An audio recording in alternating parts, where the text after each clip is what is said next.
පැහැදිලි කරේ.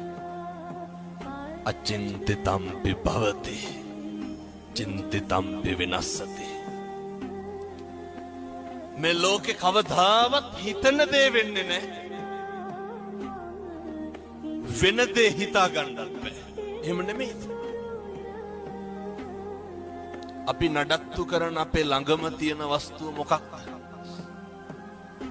අපේ ඇඟ, අපේ ශරීරය නේ. මේ කෙස් ටික වෙනස් වෙන්නේ නැද්ද? යහපත සාරන බාන පද මාත ලොව තනලා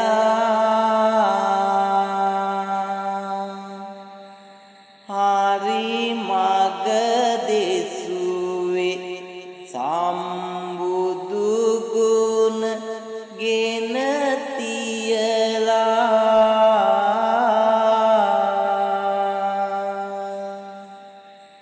මිනිසත් මානස කුසලට නිසි තැන හදලා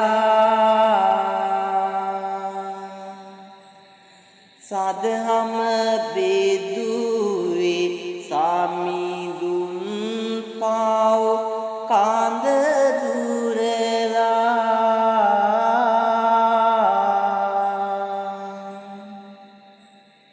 සිත තුල උපන් පාස් පව් ටික ටික හරිනා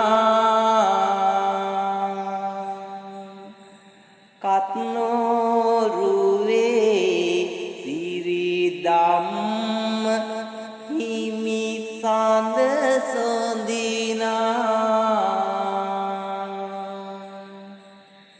තරුණ මහලු සැවොම රැස් කර බණ දේශනා මිහිමත එළිය උන් සඳ කිර නාක් වැටෙනා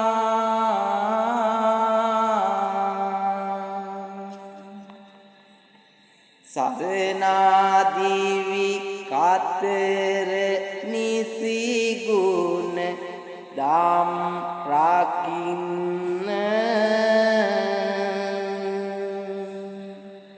දේශනා ගැඹුරු හඬ සැම සවනට දැනෙන්න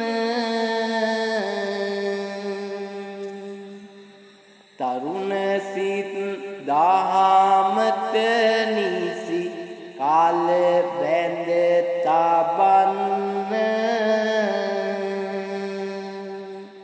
සිරිදම් හිමි සඳ පායයි එලි පෙදන්න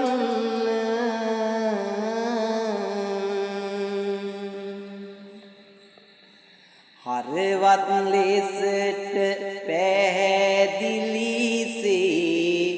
බණ දෙසුවේ මනසක් සැමගේ සුවසේ නිසි විට හැදුවේ සම්බුදු දහම පියුම කිසුව දක් බෙදුවේ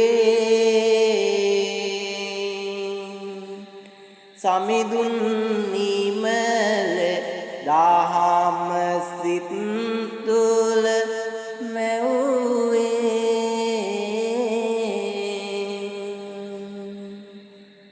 එක තරුණයෙක් කියනවාද ඔන්න ඔය කිරියම්මට නැගිටලා සීට් එක දීපන්. ඔහොම කියනවා. ජනේලෙන් බෑග් එක දාලා සීට් එක අල්ල ගන්නවා මිසක් අපිව යහමගට ගන්න සමාජයක් මේකේ නෑ. අපි යහමගට යනවද නැද්ද කියන එක තියෙන්නේ ඒක තීරණය කරන්න ඕනේ අපි. මතක තියාගන්න. තමන් උපමා කරගන්න. කවුරු හරි මම දිහා බලලා රැවුවනම් අපිට දුක නැද්ද? එහෙනම් අපි මොකද කරන්න ඕන? කවුරුත් දිහා බලලා රවණ එක නවත්තන්න. අපි අසතුටු නැද්ද අපි ගැන තැන් තැන් වල කේලම් කියනවනම්? අපි අසතුටු නැද්ද අපි ගැන ඔය මිනිස්සු කියනවා නේද පද හදනවා කියලා. ඕක කරනකොට අපිට දුකයිද සතුටයිද? අපිට දුකයි. එහෙනම් අපි මොකද කරන්න ඕනේ? අනුන්ට පද හදන එක නවත්තන්න ඕනේ.